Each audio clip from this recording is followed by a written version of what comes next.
Iya, monggo Mas Derajat kok dijelaskan karena kalau bicara investasi saya ini rasa kan kita semua kan sepakat nih ide Danantara itu bagus ya. Ada kekhawatiran berdasarkan sejarah kita. Ya kita paham lah ada kasus Pertamina dulu, kasus segala macam lah banyak ya.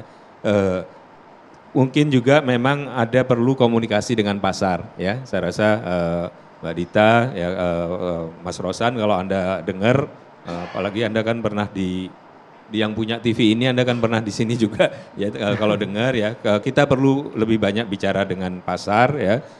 Saya rasa memang PR pertamanya itu komunikasi dengan pasar untuk membangun market confidence. Soal proyeknya Pak Prabowo sudah memberikan arahan kok, ada hilirisasi, ada energi terbarukan, ya, ada untuk swasembada pangan, ketahanan pangan, ada untuk banyak misalkan hilirisasi dari produk-produk pertanian kita, itu juga proyek yang besar. Nah, tinggal tugas dari Danantara untuk nanti memastikan mana proyek yang memang visible, dan saya rasa mereka nggak akan mempertaruhkan. Itu Mas, proyek yang cuan yang kira-kira besar yang mana? Ya kan nanti akan dilihat, kan ada studinya, ada studi yang lebih mendetail begitu ya. Ada komite investasinya. Sekali lagi pendekatannya harus lengkap Mas, karena sekarang ini masyarakat ditekan dengan penghematan. Ya kan, lalu ini ada uang masyarakat besar. Masyarakat nggak ditekan Mas dengan penghematan. Ya. Yang ditekan dengan penghematan itu adalah birokrasi. Maksudnya karena penghematan itu dampaknya kan ke masyarakat. Karena kita sangat depend pada APBN, hotel misalnya segala macam.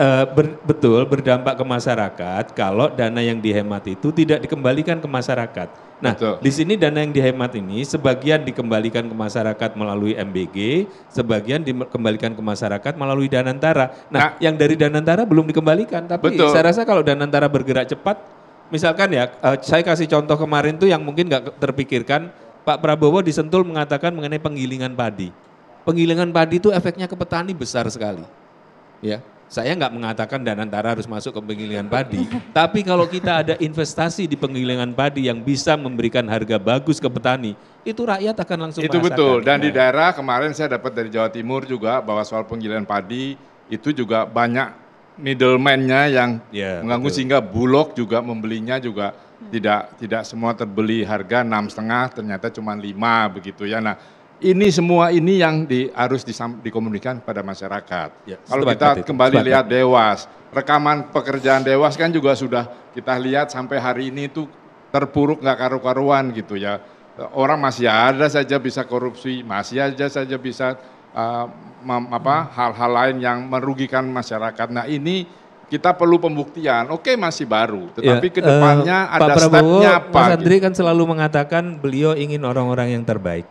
Jadi saya rasa kita serahkan saja karena mandat sudah kita berikan ke Pak Prabowo. Kita serahkan ke Pak Prabowo dan timnya untuk memilih orang-orang terbaik untuk melakukan di Danantara. Yakin ya, Pak Prabowo ini tentu akan sangat serius ya memilih orang-orang yang akan mengawaki Danantara. Asetnya demikian besar dan cita-cita beliau kan juga luar biasa.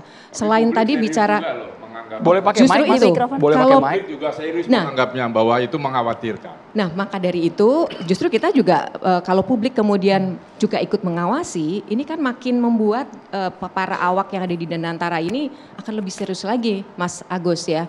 Jadi saya rasa Presiden sudah menunjuk pasti dengan pertimbangan-pertimbangan kompetensi, capability dan juga pasti ada integrity. Karena beliau menegaskan ya bahwa Danantara ini harus dikelola dengan super prudent, dengan tata kelola. Dan Sovereign Wealth Fund ini juga sebenarnya mengadopsi prinsip Santiago Principle Mas. Ini yang biasa dipakai untuk Sovereign Wealth Fund di seluruh dunia. Jadi harapannya ini adopsinya juga bisa membuat Danantara ini juga tadi Mas lebih tertata kelola dengan baik. Itu juga masih dalam pertanyaan kita. Jadi berhasilnya itu dia, berilah waktu. Mbak Dinda kita setuju lah. Jadi tugas kita bersama bukan hanya Pak Prabowo sebenarnya agar menjamin bahwa pusat-pusat kekuasaan, pusat-pusat keputusan strategis ini harus menjadi pusat-pusat integritas, pusat-pusat keteladanan dan pencerahan. Tadi Pak Andre menyebut buku paradoks. Di Indonesia ini juga muncul paradoks. Semakin besar pengawasan, semakin banyak kebocoran. Wow. Ini yang terjadi, teman-teman DPR sudah paham sekali. Prof Hendrawan kok ketakutannya agak berlebihan ya Prof? Enggak ini. Justru kita bersama-sama ya betul-betul bisa menjamin agar entitas yang super sakti ini ya harus dikawal betul-betul agar bisa menjadi game changer.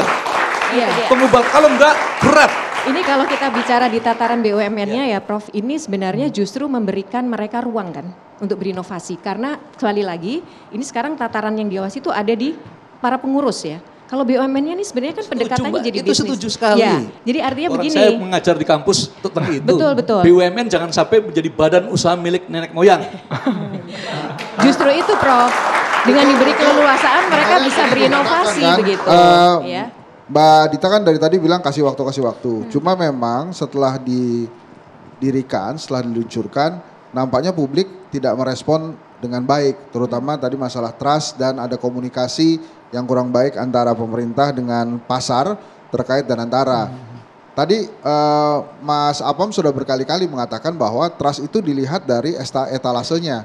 Mungkin publik mengapresiasi positif adanya Doni Oskaria, tapi mungkin tidak dengan keponakannya Pak Luhut, Mas Pandu atau dengan Rosan gitu ya. Nah dengan ketidakpercayaan yang ada ini sekarang kan mesti diperbaiki. Oke kasih waktu, tapi kalau dari awal trustnya udah nggak ada, itu bahaya menurut saya. Sehingga justru mumpung belum berjalan terlalu jauh, trustnya ini harus diperbaiki. Terutama komunikasi publik dari pemerintah kepada pelaku pasar. Kira-kira gitu Andre. Bang Andre, Bang. Ya, tadi kan saya menutup di mana Danantara ini adalah implementasi konkret pelaksanaan pasal 33 Undang-Undang Dasar 1945. Itu sebelum di-cut sama iklan. Ya, dan Pak Prabowo adalah presiden yang konsekuen dan berani melaksanakan pasal 33 itu. Itu pertama ya. Itulah dasar kenapa Danantara ini dibentuk. Lalu bicara figur tadi. Ya, saya rasa Pak Prabowo ya, karena ini adalah mimpi besar beliau. Beliau mengambil risiko melakukan efisiensi, tentu beliau sudah berhitung ya, mengkalkulasi figur-figur yang beliau berikan mandat untuk memimpin Danantara. Ya, pertama Rosan Roslaini. Kita tahu kapasitas Bang Rosan ya, beliau profesional ya, mengelola perusahaan investasi, sukses, pernah jadi ketua umum Kadin ya, dan sekarang menjadi menteri investasi dan kepala BKPM. Seorang profesional, bukan orang partai politik ya. Ya dia sukses sebagai profesional. Doni Oskaria juga Bang ya. Lalu Tapi punya pendidikan, sebentar, satu Pak.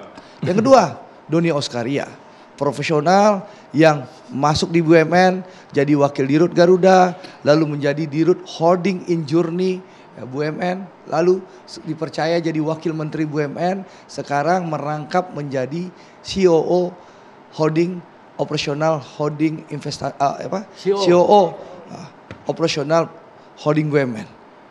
Beliau punya kapasitas, kapabilitas dan pengalaman untuk melakukan itu.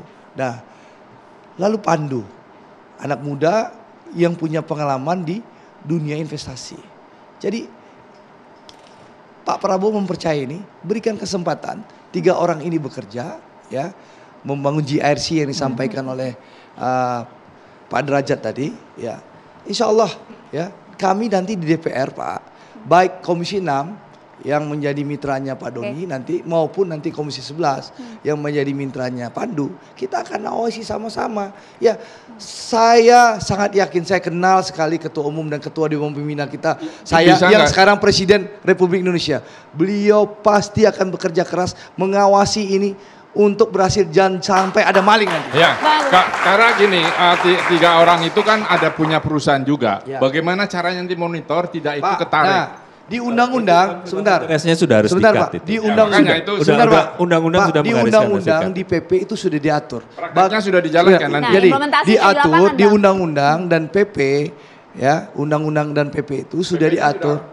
Sudah ditandatangani oleh Presiden. PP. Ya, PP-nya sudah. Di situ sudah dijelaskan bagaimana mekanisme melakukan investasi Pak. Lalu ada yang mengawasi jumlah tertentu, nanti komite ini yang memutuskan. Ya, diusulkan nanti diputuskan. Nanti dengan jumlah tertentu ada, bahkan ada persetujuan DPR. Jadi ini kita awasi bersama-sama. Insya Allah kalau sebentar, ya silakan. Bertanya, itu kasih waktunya mau berapa lama ya? Ya, kalau menurut saya setahun ini sudah terlihat hasilnya. Karena tahun 2025 ini, Pak Prabowo akan meluncing 15 sampai 20 proyek di Danantara. Jadi tahun depan Insya Allah sudah mulai terlihat. Ya, apalagi kalau proyek ini selesai, negara akan dapat begitu banyak pendapatan. 1 tahun kita kasih waktu. Tapi mudah-mudahan lancar lah, semoga lancar. Rosan akan resign dari Menteri Investasi. Ya, itu kan hak prerogatif presiden. Ada tidak boleh. Setahu saya, ya tidak ada masalah. Tidak ada aturan undang-undang. Katanya tidak boleh. Sudah, Pak, Danantara itu Pak, di undang-undang bukanlah pejabat negara. Jadi menurut kami, putusan presiden ya tidak ada pelanggaran undang-undang bahwa Rosan jadi kepala Danantara. Tapi buat publik buruk sekali itu, ya kan. Lalu nanti juga dari siapa namanya si Doni Oskaria, Pandu Sarian. bukan siapa? Pandu itu kan juga punya berat perusahaan. Nah ini bagaimana? Tentu Karena dari pasar itu berpengaruh loh itu. Ya tentu mereka tidak akan, kan Pandu sudah mengumumkan beliau mundur dari seluruh jabatannya yang ada di perusahaan-perusahaan swasta, Pak. Bang Rosan pun sejak menjadi menteri kan tidak mengurus perusahaannya lagi. Begitu juga Doni Oskaria yang fokus untuk mengurus operating holding BUMN ini. Gitu loh Pak. Tapi itu kita serahkan pada pasar saja karena pasar akan melihat itu nanti. Apa betul-betul mundur. Ya, kalau pengurus jadi gini, 1-2 hari ini Danantara itu memang terlalu banyak diskusinya di level politiknya, yang kemudian spill over ke pasar. Jadi memang sekarang tugas dari Mbak Dita dan teman-teman maupun teman-teman di Danantara itu adalah menjelaskan langsung kepada para pelaku pasar di Indonesia maupun di beberapa pusat yang lain. Supaya mereka confident dan nyaman. Saya rasa benar nambahin. Saya rasa, saya yakin Danantara nanti akan roadshow ke market menjelaskan semuanya, rencana kerja, rencana investasi, sehingga kita baik publik maupun market pasti bisa melihat secara transparan. Gantian Pak Andre. Pak Andre, yang manis kan itu mudah ditelan. Itu sebabnya yang bagus-bagus itu pasti akan mudah kita telan. Tetapi marilah kita bersiap-siap untuk hal pahit yang mungkin bisa terjadi. Parno sekali karena sih, pengalaman kita yang lalu-lalu seperti itu. Mari kita berdoa. Ya, jadi makanya Prof. Ya berdoa Makanya Prof. Apa lagi, makanya Prof. Tapi supaya berdoa. saya paham. Makanya kita bikinlah undang-undang dan PP itu yang betul-betul bisa mengawasi Danantara. Pak Andre, yang kiri maupun yang kanan sepakat a better Indonesia is possible. Tos lagi. Mantap. Tos ini juga harus kita jeda dulu di catatan demokrasi ya, tosnya ya. Tetaplah Kita bersama kami, lanjutkan pemirsa. saat lagi pemirsa.